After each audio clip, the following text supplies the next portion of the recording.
நிறைய கிளைண்ட்ஸ் இப்போ என்கிட்ட இந்த எக்ஸ்ட்ரா மேரிட்டல் அஃபேர் எல்லாம் இப்போ நிறைய பேர் பண்ணுறாங்கல்ல, அப்போ அது காமன் தானே, அப்போ நானும் பண்ணலாம்ல, பண்ணால் என்ன தப்பு அப்படின்னு கேட்குறாங்க.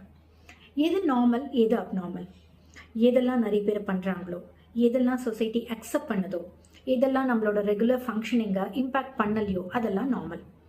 எதெல்லாம் சொசைட்டல் எக்ஸ்பெக்டேஷன்ஸ்லேருந்து டீவியேட் ஆகுதோ, எதெல்லாம் நமக்கு அந்த சஃபரிங் காஸ் பண்ணுதோ அதெல்லாம் அப்நார்மல். ஸோ நார்மல்னாலே ஹெல்தின்னு அர்த்தம் கிடையாது, அப்நார்மல்னாலே தப்புன்னும் இல்லை. ஃபார் எக்ஸாம்பிள், இப்போ ஒரு ரிலேஷன்ஷிப்பில் டாக்ஸிக் ஜெலசி ஆர் பொசசிவ்னஸை நிறைய பேர் சொசைட்டியில் பண்ணுறாங்கன்னு வச்சுக்கலாம். அப்போ அது நார்மல் தானே, but it is still psychologically unhealthy.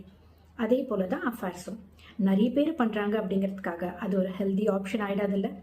எத்தனை பேரோட மென்டல் ஹெல்த் அதில் இன்வால்வ் ஆகிருக்கு. நீங்கள், அந்த பர்சன், உங்களோட partner and kids of any, அந்த பர்சனோட partner and kids of any.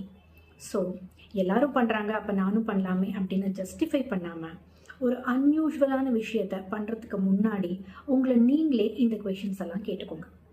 இந்த ஒரு விஷயம் லாங் ரனில் எனக்கு ஹெல்த்தியாக இருக்குமா? ஃப்யூச்சரில் கூட இது யாரையும் இம்பேக்ட் பண்ணாது அப்படின்னு என்னால் கேரண்டி பண்ண முடியுமா? என்னோட மாரல்ஸ் அண்ட் வேல்யூஸோட இது அலைன் ஆகுதா? என்னோட மனசாட்சி இதை 100% அக்செப்ட் பண்ணிக்குதா? நாளைக்கு எந்த ஒரு ரெக்ரெட்டோ கில்ட்டோ இல்லாமல் என்னால் இருக்க முடியுமா? யாருக்கு தெரிஞ்சிட போகுது அப்படிங்கிற ஒரு குருட்டு தைரியத்தில் நான் இதை பண்ணுறேன்னா, இல்லை நாளைக்கே யாருக்கு தெரிஞ்சாலும் நான் எந்த தப்பும் பண்ணலைன்னு என்னால் கான்ஃபிடெண்ட்டாக இதை ஃபேஸ் பண்ணிட முடியுமா?